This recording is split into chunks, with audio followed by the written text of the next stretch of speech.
It is a pleasure to have you with us at the English Story Journal. Grab a coffee, find a quiet spot, and let's get lost in the story. Avonlea felt quiet after the concert. Anne felt bored. She told Diana she did not think she could go back to the quiet days before. I'm positively certain, Diana, that life can never be quite the same again as it was in those olden days, she said. Perhaps after a while I'll get used to it, but I'm afraid concerts spoil people for everyday life. I suppose that is why Marilla disapproves of them. Marilla is such a sensible woman. It must be a great deal better to be sensible, but still, I don't believe I'd really want to be a sensible person because they're so unromantic. Mrs. Lynde says there is no danger of my ever being one, but you can never tell. I feel just now that I may grow up to be sensible yet, but perhaps that is only because I'm tired. I simply couldn't sleep last night for ever so long. I just lay awake and imagined the concert over and over again.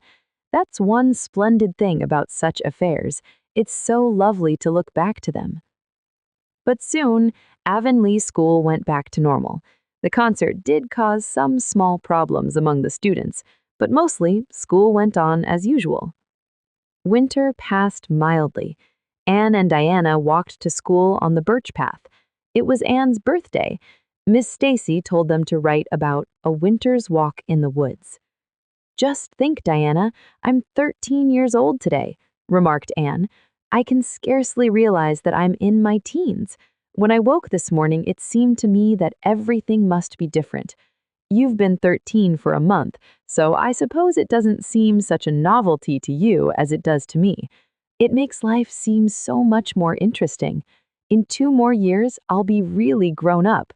It's a great comfort to think that I'll be able to use big words then without being laughed at.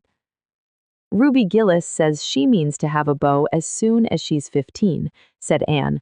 Ruby Gillis thinks of nothing but beaux.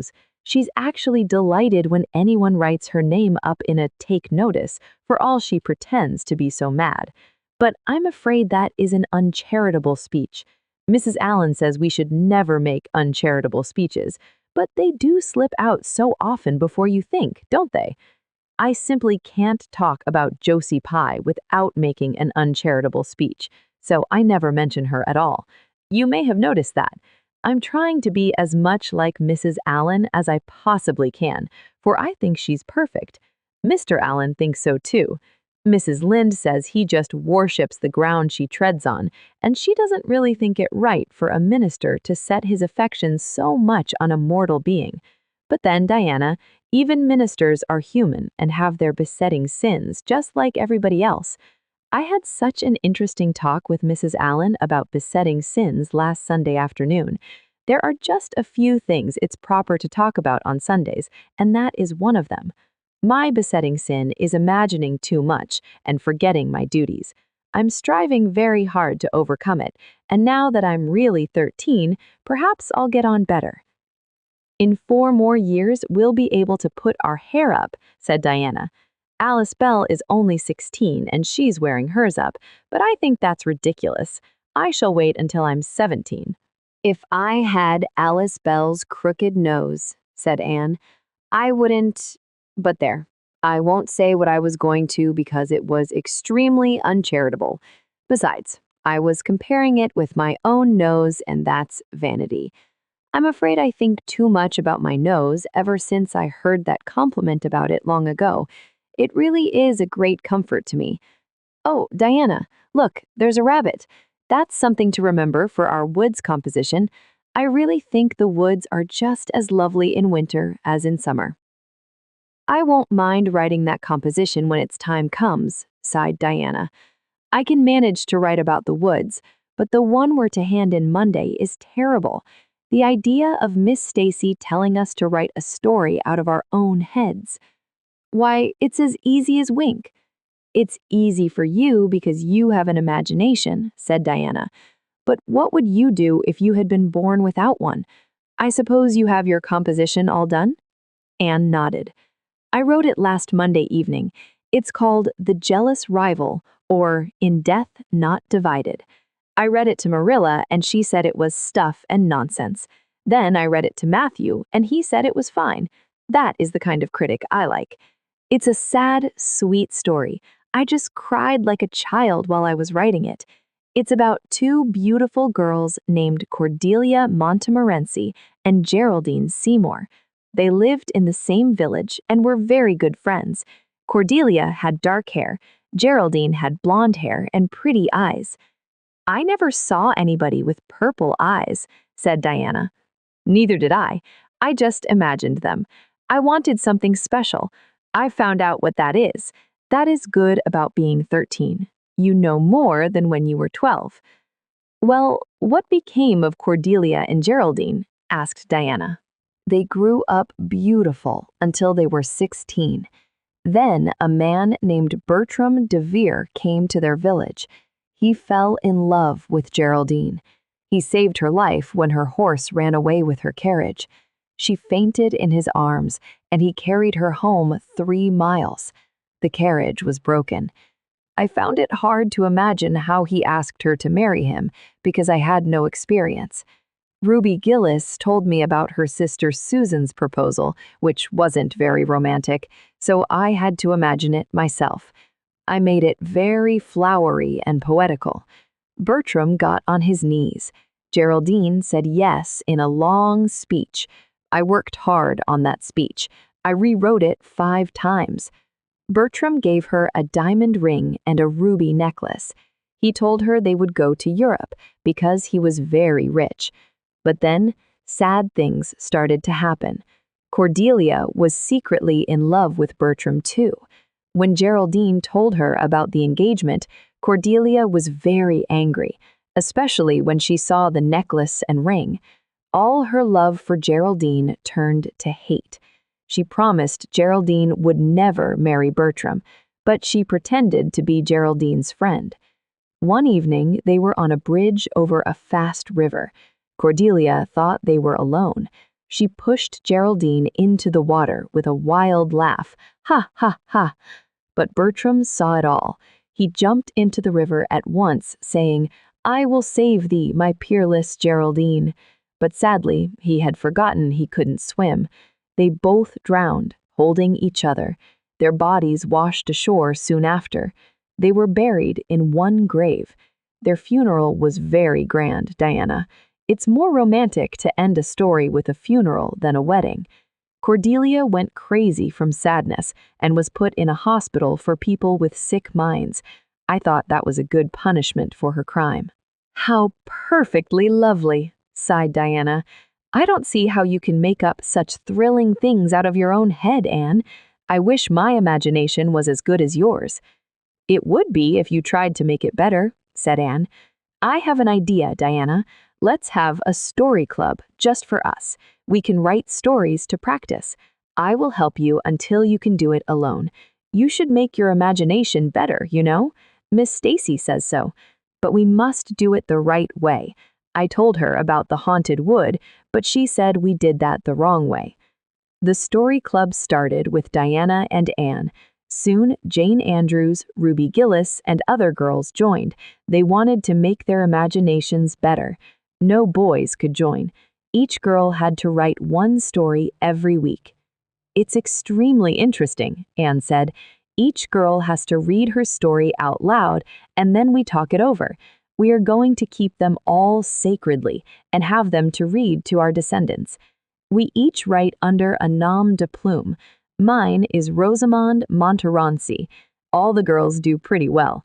Ruby Gillis writes sentimental stories with too much romance. Jane's stories are sensible, but she avoids romance because it makes her feel silly. Diana puts too many murders in hers, saying she kills people off when she doesn't know what else to do with them. I mostly always have to tell them what to write about, but that isn't hard, for I've millions of ideas." "I think this story writing business is the foolishest yet," Marilla said. "You'll get a pack of nonsense into your heads and waste time that should be put on your lessons. Reading stories is bad enough, but writing them is worse." But we're so careful to put a moral into them all, Marilla, Anne said. I insist upon that. All the good people are rewarded and all the bad ones are suitably punished. I'm sure that must have a wholesome effect. The moral is the great thing. Mr. Allen says so. I read one of my stories to him and Mrs. Allen, and they both agreed that the moral was excellent. Only they laughed in the wrong places. I like it better when people cry. Jane and Ruby almost always cry when I come to the pathetic parts. Diana wrote her Aunt Josephine about our club, and her Aunt Josephine wrote back that she was to send her some of our stories. So we copied out 4 of our very best and sent them. Miss Josephine Barry wrote back that she had never read anything so amusing in her life. That kind of puzzled us because the stories were all very pathetic and almost everybody died.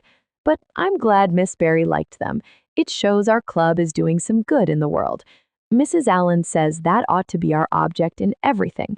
I do really try to make it my object, but I forget so often when I'm having fun. I hope I shall be a little like Mrs. Allen when I grow up. Do you think there is any prospect of it, Marilla? I shouldn't say there was a great deal, Marilla answered. I'm sure Mrs. Allen was never such a silly, forgetful little girl as you are. No, but she wasn't always so good as she is now either, Anne said. She told me so herself. That is, she said she was a dreadful mischief when she was a girl and was always getting into scrapes. I felt so encouraged when I heard that. Is it very wicked of me, Marilla, to feel encouraged when I hear that other people have been bad and mischievous? Mrs. Lynde says it is. She says she always feels shocked when she hears of anyone being naughty, no matter how small. Mrs. Lynde says she once heard a minister confess he stole a strawberry tart as a boy, and she lost all respect for him. But I wouldn't feel that way. I'd think it was noble of him to confess, and it would be encouraging for naughty boys today to know they might still grow up to be ministers. That's how I'd feel, Marilla. The way I feel at present, Anne, said Marilla, is that it's high time you had those dishes washed. You've taken half an hour longer than you should with all your chattering. Learn to work first and talk afterwards. Marilla walked home one evening in late April after an aid meeting. She felt happy that winter was over and spring had come. Spring made Marilla's steps lighter and faster. She looked at Green Gables. Marilla walked along the path, happy to go home to a warm fire and tea. But when Marilla entered her kitchen, the fire was out. Anne was not there. Marilla felt disappointed and angry. She had told Anne to have tea ready at 5 o'clock. Now she had to make the meal herself before Matthew came home. I'll settle Miss Anne when she comes home, said Marilla grimly. She chopped wood. Matthew was waiting for tea. She's gadding off somewhere with Diana, writing stories or practicing dialogues or some such tomfoolery, and never thinking once about the time or her duties. She's just got to be pulled up short and sudden on this sort of thing. I don't care if Mrs. Allen does say she's the brightest and sweetest child she ever knew. She may be bright and sweet enough, but her head is full of nonsense, and there's never any knowing what shape it'll break out in next. Just as soon as she grows out of one freak, she takes up with another. But there, here I am saying the very thing I was so riled with Rachel Lynde for saying at the aid. I was real glad when Mrs. Allen spoke up for Anne, for if she hadn't, I know I'd have said something too sharp to Rachel before everybody.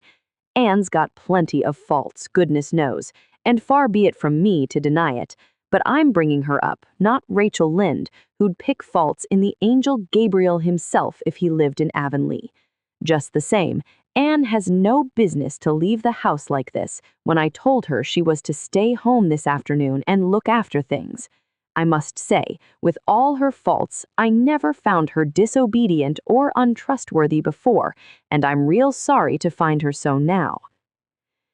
Well now, I dunno, said Matthew. Perhaps you're judging her too hasty, Marilla. Don't call her untrustworthy until you're sure she has disobeyed you. Maybe it can all be explained. Anne's a great hand at explaining. She's not here when I told her to stay, retorted Marilla. I reckon she'll find it hard to explain that to my satisfaction. Of course, I knew you'd take her part, Matthew, but I'm bringing her up, not you." It was dark when supper was ready, and still no sign of Anne. Marilla washed the dishes, still angry. She needed a candle for the cellar. She went to Anne's room for the candle. When she lit it, she saw Anne lying on the bed, face down. "Mercy on us," said astonished Marilla. "Have you been asleep, Anne?" "No," was the muffled reply. "Are you sick then?" demanded Marilla anxiously. Anne pulled the pillows closer, wanting to hide. "No, but please, Marilla, go away and don't look at me. I'm in the depths of despair, and I don't care who gets head in class or writes the best composition or sings in the Sunday school choir anymore. Little things like that are of no importance now, because I don't suppose I'll ever be able to go anywhere again. My career is closed. Please, Marilla, go away and don't look at me." "Did anyone ever hear the like?" asked Marilla. "Anne Shirley, whatever is the matter with you? What have you done? Get right up this minute and tell me. This minute, I say. There now, what is it?" Anne slid to the floor. "Look at my hair, Marilla," she whispered. Marilla held her candle and looked at Anne's hair. "Anne Shirley, what have you done to your hair? Why, it's green." It was a queer, dull, bronzy green with red streaks. "Yes, it's green," moaned Anne. "I thought nothing could be as bad as red hair, but now I know it's 10 times worse to have green hair. Oh, Marilla, you little know how utterly wretched I am." "I little know how you got into this fix, but I mean to find out," said Marilla. "Come down to the kitchen, it's too cold up here, and tell me just what you've done. You haven't gotten into trouble for over 2 months, and I was sure another one was due. Now, what did you do to your hair?" "I dyed it." "Dyed it? Dyed your hair? Anne Shirley, didn't you know it was a wicked thing to do?" "Yes, I knew it was a little wicked," admitted Anne, "but I thought it was worthwhile to be a little wicked to get rid of red hair. I counted the cost, Marilla. Besides, I meant to be extra good in other ways to make up for it." "Well," said Marilla, "if I'd decided it was worthwhile to dye my hair, I'd have dyed it a decent color at least. I wouldn't have dyed it green." "But I didn't mean to dye it green, Marilla," protested Anne. "If I was wicked, I meant to be wicked to some purpose. He said it would turn my hair a beautiful raven black. He positively assured me that it would. How could I doubt his word, Marilla?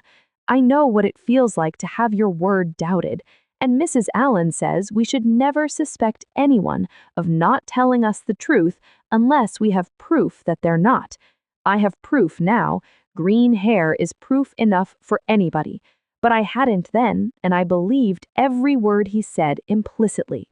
"Who said? Who are you talking about?" "The peddler that was here this afternoon. I bought the dye from him." "Anne Shirley, how often have I told you never to let one of those Italians in the house? I don't believe in encouraging them to come around at all." "Oh, I didn't let him in the house. I remembered what you told me, and I went out, carefully shut the door, and looked at his things on the step. Besides, he wasn't an Italian, he was a German Jew. Then, all at once, I saw the bottle of hair dye. The peddler said it was warranted to dye any hair a beautiful raven black and wouldn't wash off. In a trice, I saw myself with beautiful raven black hair, and the temptation was irresistible, but the price of the bottle was 75 cents, and I only had 50 cents left out of my chicken money. I think the peddler had a very kind heart, for he said that, seeing it was me, he'd sell it for 50 cents, and that was just giving it away. So I bought it, and as soon as he had gone, I came up here and applied it with an old hairbrush as the directions said. I used up the whole bottle, and oh, Marilla, when I saw the dreadful color it turned my hair, I repented of being wicked, I can tell you, and I've been repenting ever since." "Well, I hope you'll repent to good purpose," said Marilla severely, "and that you've got your eyes opened to where your vanity has led you, Anne. Goodness knows what's to be done. I suppose the first thing is to give your hair a good washing and see if that will do any good. Anne washed her hair, but it did not change. Oh, Marilla, what shall I do? Questioned Anne in tears. I can never live this down, but they'll never forget this. They will think I am not respectable. Oh, Marilla, what a tangled web we weave when first we practice to deceive. That is poetry, but it is true. And oh, how Josie Pye will laugh. Marilla, I cannot face Josie Pye. I am the unhappiest girl in Prince Edward Island. Anne was unhappy for a week. She stayed home and washed her hair every day. Only Diana knew the secret, and she promised not to tell. Diana kept her word. At the end of the week, Marilla said, "It's no use, Anne. That is fast dye if ever there was any. Your hair must be cut off. There is no other way. You can't go out with it looking like that." Anne's lips trembled, but she knew Marilla was right. She went for the scissors. "Please cut it off at once, Marilla, and have it over. Oh, I feel that my heart is broken. This is such an unromantic affliction. The girls in books lose their hair in fevers or sell it to get money for some good deed, and I'm sure I wouldn't mind losing my hair in some such fashion half so much. But there is nothing comforting in having your hair cut off because you've dyed it a dreadful color, is there? I'm going to weep all the time you're cutting it off, if it won't interfere. It seems such a tragic thing." Anne cried, but later, when she looked in the mirror, she was calm. Marilla had cut her hair very short. It did not look good. Anne quickly turned the mirror to the wall. "I'll never, never look at myself again until my hair grows," she exclaimed. Then she turned the mirror back. "Yes, I will too. I'd do penance for being wicked that way. I'll look at myself every time I come to my room and see how ugly I am, and I won't try to imagine it away either. I never thought I was vain about my hair, of all things, but now I know I was, in spite of its being red, because it was so long and thick and curly. I expect something will happen to my nose next." On Monday, Anne's short hair was a surprise at school. No one guessed why she had cut it, not even Josie Pye. Josie told Anne that she looked like a scarecrow. "I didn't say anything when Josie said that to me," Anne told Marilla, who was lying on the sofa after a headache, "because I thought it was part of my punishment, and I ought to bear it patiently. It's hard to be told you look like a scarecrow, and I wanted to say something back, but I didn't. I just swept her one scornful look, and then I forgave her. It makes you feel very virtuous when you forgive people, doesn't it? I mean to devote all my energies to being good after this, and I shall never try to be beautiful again. Of course, it's better to be good. I know it is, but it's sometimes so hard to believe a thing even when you know it. I do really want to be good, Marilla, like you and Mrs. Allen and Miss Stacy, and grow up to be a credit to you. Diana says when my hair begins to grow, to tie a black velvet ribbon around my head with a bow at one side. She says she thinks it will be very becoming. I will call it a snood. That sounds so romantic. But am I talking too much, Marilla? Does it hurt your head? My head is better now. As for your chatter, I don't know that I mind it. I've got so used to it." This was Marilla's way of saying she liked to hear Anne talk. "Of course you must be Elaine, Anne," said Diana. "I could never be brave enough to float down there." "Nor I," said Ruby Gillis with a shiver. "I don't mind floating down when there's 2 or 3 of us in the boat and we can sit up. It's fun then. But to lie down and pretend I was dead? I just couldn't. I'd die really of fright." "Of course it would be special and lovely," agreed Jane Andrews, "but I know I couldn't keep still. I'd be popping up every minute or so to see where I was and if I wasn't floating too far out. And you know, Anne, that would spoil the effect." "But it's so silly to have a red-headed Elaine," said Anne sadly. "I'm not afraid to float down, and I'd love to be Elaine, but it's silly just the same. Ruby should be Elaine because she is so fair and has such lovely long golden hair. Elaine had all her bright hair streaming down, you know. And Elaine was the lily maid. Now, a red-haired person cannot be a lily maid. Your skin is just as fair as Ruby's, said Diana seriously, and your hair is much darker than it used to be before you cut it. Oh, do you really think so? Exclaimed Anne, blushing with delight. I've sometimes thought it was myself, but I never dared to ask anyone for fear she would tell me it wasn't. Do you think it could be called auburn now, Diana? Yes, and I think it is real pretty, said Diana, looking at Anne's short, silky curls. They were standing by the pond, near a small wooden dock. Ruby and Jane were visiting Diana, and Anne had come to play. Anne and Diana spent much of that summer by the pond. They were older now, almost 14. They found fun things to do, like fishing and rowing Mr. Barry's small boat. It was Anne's idea that they act out the story of Elaine. They had studied Tennyson's poem in school. The characters of Elaine, Lancelot, Guinevere, and King Arthur had become very real to them.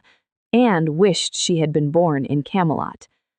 Anne's plan was liked very much. The girls knew the flat boat would float down the pond, under the bridge, and stop at another piece of land. This was perfect for playing Elaine. Well, I'll be Elaine, said Anne, agreeing but not wanting to, for she felt it wasn't right for her to play the main character. Ruby, you must be King Arthur, and Jane will be Guinevere, and Diana must be Lancelot. But first, you must be the brothers and the father. We can't have the old servant because there isn't room for two in the boat when one is lying down. We must cover the boat with black cloth. That old black shawl of your mother's will be just the thing, Diana. The black shawl was brought. Anne spread it over the flat boat. Then she lay down on the bottom with closed eyes and hands folded over her chest. Oh, she does look really dead, whispered Ruby Gillis worriedly, watching the still white little face. It makes me feel frightened, girls. Do you suppose it's really right to act like this? Mrs. Lynde says that all play acting is very bad. Ruby, you shouldn't talk about Mrs. Lynde, said Anne strictly. It spoils the effect, because this is hundreds of years before Mrs. Lynde was born. Jane, you arrange this. It's silly for Elaine to be talking when she's dead. Jane did a good job. They used an old yellow piano scarf as a blanket. A tall blue flower was placed in one of Anne's folded hands. Now she's all ready, said Jane. And Diana, you say, Sister, farewell forever. And Ruby, you say, Farewell, sweet sister.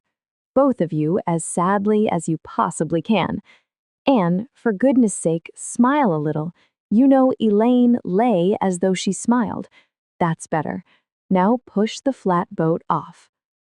So the flat boat was pushed off. It hit an old stick.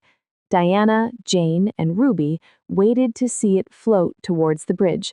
Then they ran to the other side of the pond to meet the Lily Maid. For a few minutes, Anne enjoyed floating. Then the boat began to leak. Anne quickly stood up. She saw a big crack in the bottom of the boat, and water was coming in fast. The boat would sink soon. The oars were left behind. Anne gave one quick, small scream, which nobody ever heard. She was white to her lips, but she stayed calm. There was one chance, just one.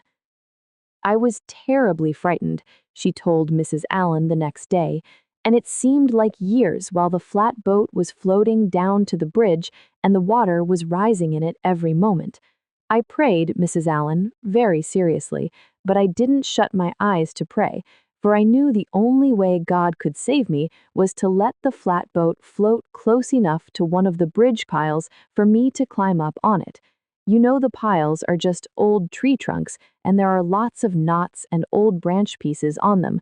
It was good to pray, but I had to do my part by watching out, and I knew it well. I just said, Dear God, please take the flatboat close to a pile, and I'll do the rest, over and over again. When things are like that, you don't think much about making a fancy prayer, but mine was answered, for the flat boat bumped right into a pile for a minute. I threw the scarf and the shawl over my shoulder and climbed up on a big, lucky branch. And there I was, Mrs. Allen, holding on to that slippery old pile with no way of getting up or down. It was not a special position, but I didn't think about that at the time. You don't think much about special things when you have just escaped from dying in the water. I said a thankful prayer at once, and then I gave all my attention to holding on tight, for I knew I should probably need help from people to get back to dry land. The flat boat sank. Ruby, Jane, and Diana, waiting on the other side, saw it disappear. They were very scared. Screaming, they ran for help. Anne, holding, saw them and heard their screams. Help would come, but her position was uncomfortable. The minutes passed slowly. Anne wondered where the girls were. What if no one came? What if she couldn't hold on? She looked at the dark water below and shivered. Scary thoughts filled her mind. Then, just as she thought she really could not stand the pain in her arms and wrists another moment, Gilbert Blythe came rowing under the bridge in Mr. Andrews' boat. Gilbert looked up and saw Anne's white, unhappy face. Her big, frightened gray eyes watched him. "Anne Shirley, how on earth did you get there?" he exclaimed. Without waiting, he pulled close and held out his hand. Anne, holding his hand, climbed into the boat. She sat there, wet and angry, with her wet shawl and scarf. It was hard to be proud. "What has happened, Anne?" asked Gilbert, picking up his oars. "We were playing Elaine," explained Anne coldly, without even looking at the boy who saved her. "And I had to float down to Camelot in the boat. I mean, the flat boat. The flat boat began to leak, and I climbed out on the pile. The girls went for help. Will you be kind enough to row me to the dock?" Gilbert kindly rowed to the dock, and Anne, not wanting help, jumped quickly onto the shore. "I'm very much obliged to you," she said proudly as she turned away. But Gilbert had also jumped from the boat and now put a hand on her arm to stop her. "Anne," he said quickly, "look here, can't we be good friends? I'm awfully sorry I made fun of your hair that time. I didn't mean to make you angry, and I only meant it for a joke. Besides, it's so long ago. I think your hair is awfully pretty now. Honest, I do. Let's be friends." For a moment, Anne waited. She felt a strange new feeling despite her anger. Gilbert's shy, eager look was good to see. Her heart beat fast. But her old anger quickly returned. She remembered how Gilbert had called her carrots and shamed her. Her anger did not go away. She hated Gilbert Blythe. She would never forgive him. "No," she said coldly, "I shall never be friends with you, Gilbert Blythe, and I don't want to be." "All right." Gilbert jumped into his small boat with an angry color in his cheeks. "I'll never ask you to be friends again, Anne Shirley, and I don't care either." He pulled away angrily. Anne went up the path. She held her head high, but felt regret. She almost wished she had answered Gilbert differently. She was tired and upset, wanting to cry. Halfway up the path, she met Jane and Diana rushing back. They were very worried. They had found nobody at Orchard Slope, and Ruby Gillis was crying and shaking. Jane and Diana had gone to Green Gables, but Marilla and Matthew were not home either. "Oh, Anne," gasped Diana, falling on Anne's neck and weeping with relief and delight. "Oh, Anne, we thought you were drowned, and we felt like murderers because we had made you be Elaine, and Ruby is crying and shaking. Oh, Anne, how did you escape?" "I climbed up on one of the piles, and Gilbert Blythe came along in Mr. Andrews's boat and brought me to land." "Oh, Anne, how splendid of him! Why, it's so special and lovely. said Jane, finally able to talk. "Of course you'll speak to him after this." "Of course I won't," said Anne quickly, getting her old energy back. "And I don't want ever to hear the words special and lovely again, Jane Andrews. I'm awfully sorry you were so frightened, girls. It is all my fault. I feel sure I was born under an unlucky star. Everything I do gets me or my dearest friends into a problem. We've gone and lost your father's flatboat, Diana, and I feel that we'll not be allowed to row on the pond anymore." Anne's feeling was right. There was great worry in the Barry and Cuthbert homes when the events became known. "Will you ever have any sense, Anne?" said Marilla sadly. "Oh, yes, I think I will, Marilla," returned Anne with hope. A good cry had made her feel calm and happy again. "I think my chances of becoming sensible are better now than ever." "I don't see how," said Marilla. "Well," explained Anne, "I've learned a new and important lesson today. I have made many mistakes since I came to Green Gables, but each mistake has helped me fix a part of myself. I learned not to touch things that were not mine. I learned not to imagine too much. I learned to be careful in the kitchen. And I learned not to care too much about my looks. Today's mistake will cure me of being too romantic. I think it is not good to try to be romantic in Avonlea. Maybe it was easy in Camelot long ago, but people here do not like romance now. I am sure you will see a big change in me, Marilla." "I'm sure I hope so," said Marilla doubtfully. But Matthew, who had been sitting quietly in his corner, laid a hand on Anne's shoulder when Marilla had gone out. "Don't give up all your romance, Anne," he whispered shyly. "A little of it is a good thing. Not too much, of course, but keep a little of it, Anne. Keep a little of it." Anne was bringing the cows home down Lover's Lane. It was a September evening, mostly dark under the maples. The wind made a sweet sound in the fir trees. The cows walked slowly down the lane. Anne followed them, repeating a battle poem she had learned. She loved the strong words and the picture of spears fighting. When she came to the lines, the stubborn spearsmen still made good their dark, impenetrable wood. She stopped and closed her eyes to imagine she was one of those brave fighters.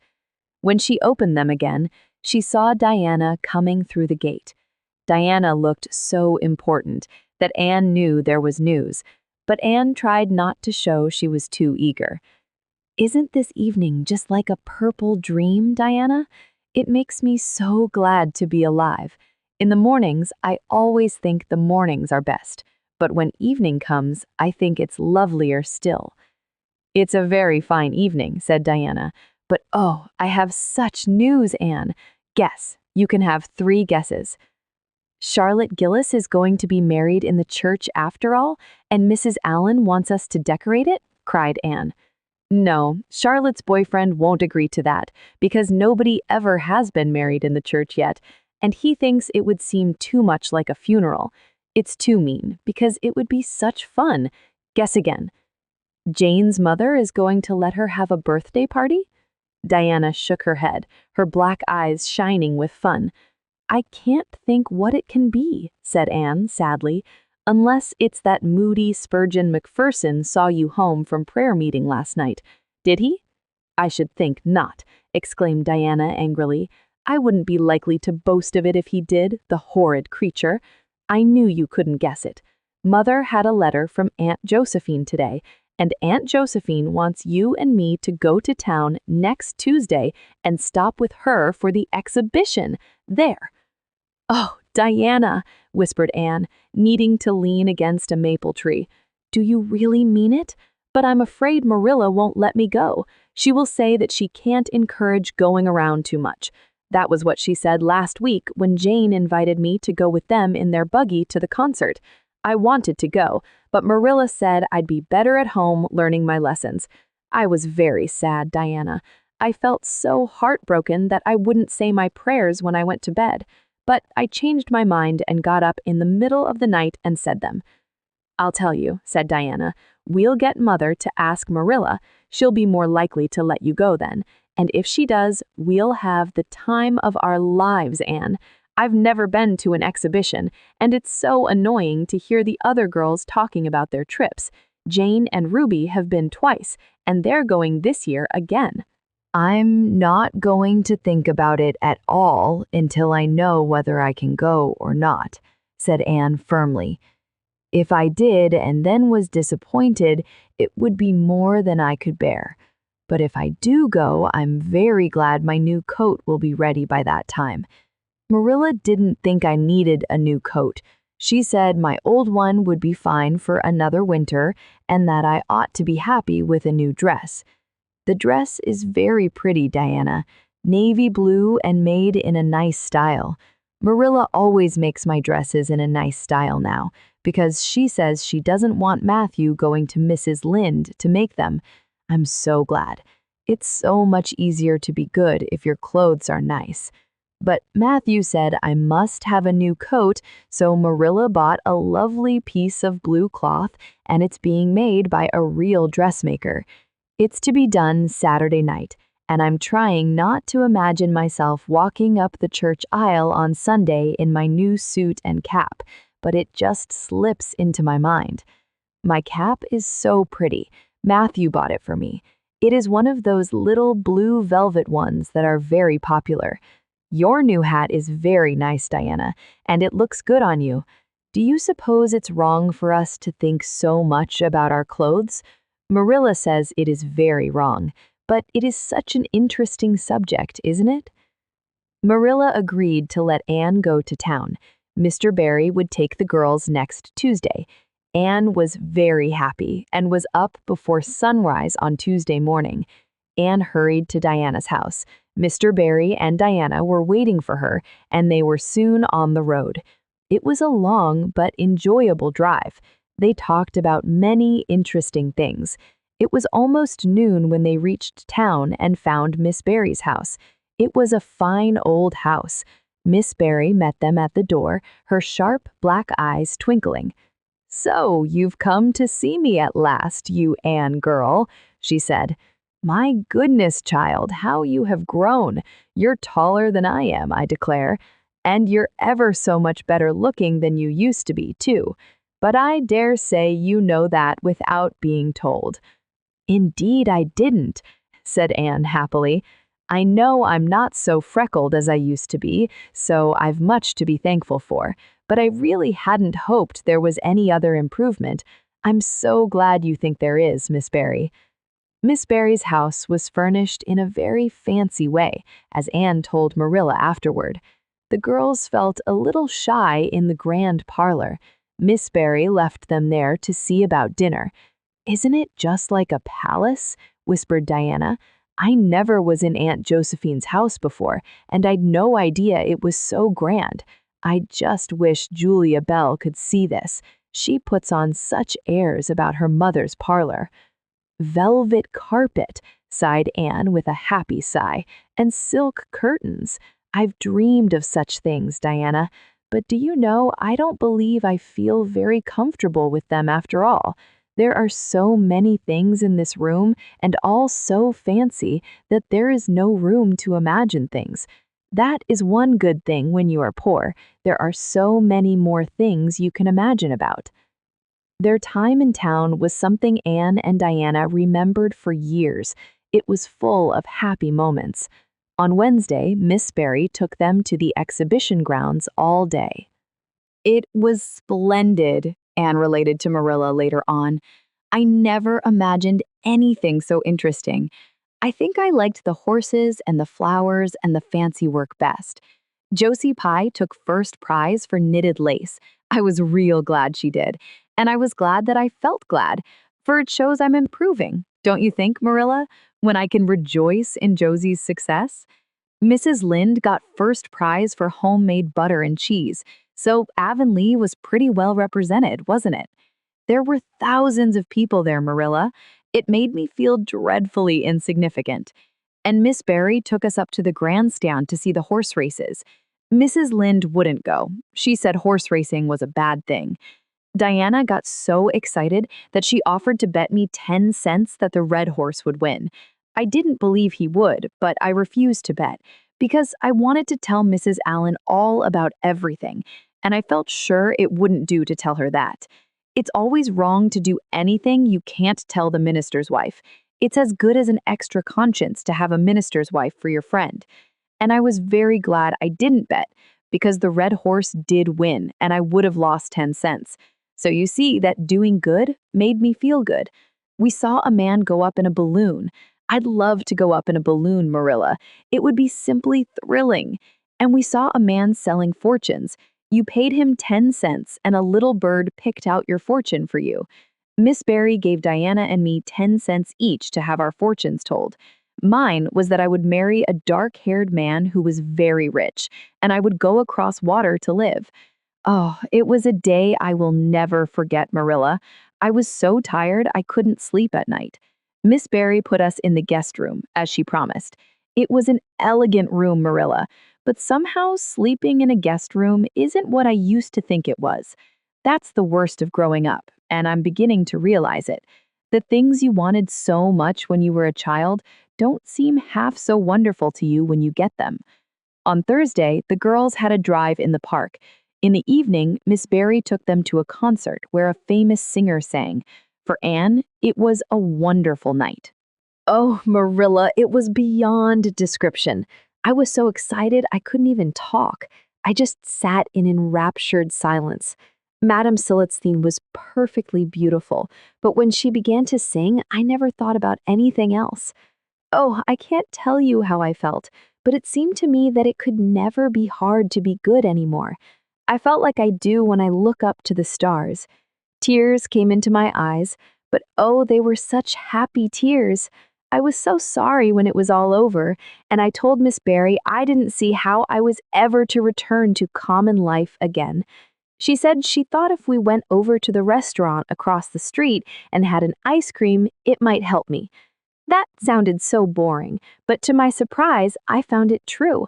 The ice cream was delicious, Marilla, and it was so lovely to be eating it at 11 o'clock at night. Diana said she believed she was born for city life. I came to the conclusion, Marilla, that I wasn't born for city life and that I was glad of it. It's nice to be eating ice cream at brilliant restaurants at 11 o'clock at night once in a while, but as a regular thing, I'd rather be in the East Gable at 11, sound asleep, but kind of knowing even in my sleep that the stars were shining outside and that the wind was blowing in the firs across the brook. I told Miss Barry so at breakfast the next morning, and she laughed, but she is a most hospitable lady and treated us royally. On Friday, it was time to go home, and Mr. Barry drove in for the girls. "Well, I hope you've enjoyed yourselves," said Miss Barry as she said goodbye. "Indeed we have," said Diana. "And you, Anne girl?" "I've enjoyed every minute of the time," said Anne, suddenly throwing her arms around the old woman's neck and kissing her wrinkled cheek.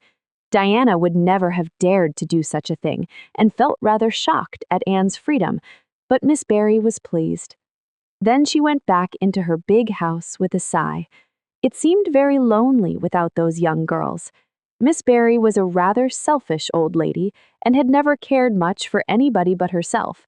She only liked people if they helped her or made her laugh. Anne had made her laugh, and so Anne was in her good books. Miss Barry found herself thinking less about the funny things Anne said and more about her fresh excitement, her clear feelings, her sweet ways, and her kind eyes and lips. "I thought Marilla Cuthbert was an old fool when I heard she'd adopted a girl from an orphan home," she said to herself. "But I guess she didn't make much of a mistake after all. If I'd a child like Anne in the house all the time, I'd be a better and happier woman." Anne and Diana found the drive home as nice as the drive in. It was even nicer because they knew home was waiting. It was sunset when they passed through White Sands and turned onto the shore road. The moon was rising from the sea. The air smelled fresh from the sea. "Oh, but it's good to be alive and to be going home," breathed Anne. When she crossed the small bridge over the stream, the kitchen light of Green Gables seemed to welcome her back. Through the open door, the fire shone, sending its warm red light into the cool autumn night. Anne ran happily up the hill and into the kitchen, where a hot supper was waiting on the table. "So you've got back," said Marilla, folding up her knitting. "Yes, and oh, it's so good to be back," said Anne joyously. "I could kiss everything, even to the clock. Marilla, a cooked chicken? You don't mean to say you cooked that for me?" "Yes, I did," said Marilla. "I thought you'd be hungry after such a drive and need something real tasty. Hurry and take off your things, and we'll have supper as soon as Matthew comes in.